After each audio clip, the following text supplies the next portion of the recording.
नाज़रीन, आपको breaking news से आगाह करते चले। नए साल के आगाज पर चीन के सदर ने पैगाम दिया है। उन्होंने अपने पैगाम में कहा है कि दुनिया इस वक्त अफरा तफरी का शिकार है। चीन के सदर शी जिनपिंग कि दुनिया में अमन कायम हो। चीन हमेशा तारीख में अमन का साथी रहा है। चीन हमेशा तारीख में दुरुस्त जानिब खड़ा हुआ है और चाहता है कि दुनिया में अमन के फरोग और अमन नसीब माशरे की तश्कील करे।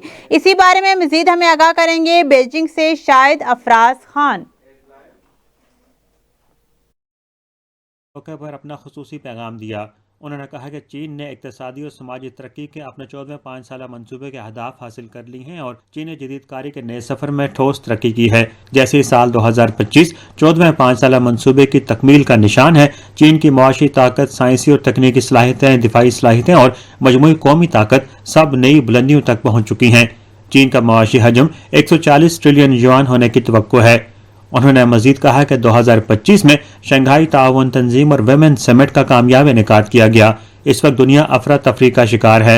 चीन हमेशा तारीख में दुरुस्त जानिब खड़ा हुआ है और चाहता है कि दुनिया में अमन के फ़रोग और हमनसीब माशरे की तश्कील करे। शी जिनपिंग ने मजीद कहा कि चीन ने ह्यूमनॉइड रोबोट्स और AI में बड़ी कामयाबियाँ हासिल की हैं। खलाई साइंस में भी चीन ने कामयाबियाँ हासिल की हैं। आबनाए ताइवान के दोनों किनारों के लोगों के दरमियान खूनी रिश्ता है और चीनी वहदत का रुझान रोका नहीं जा सकता।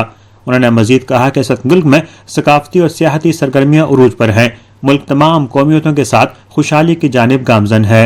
एक दुनिया के बड़े मुल्क के रहनुमा की हैसियत से चीनी सदर शी जिनपिंग के साल नौ के अपने इस पैगाम में चीनी अवाम के साथ साथ दुनिया भर के अवाम को अमन, तरक्की, खुशहाली और इत्तेहाद का तवाना पैगाम दिया गया है।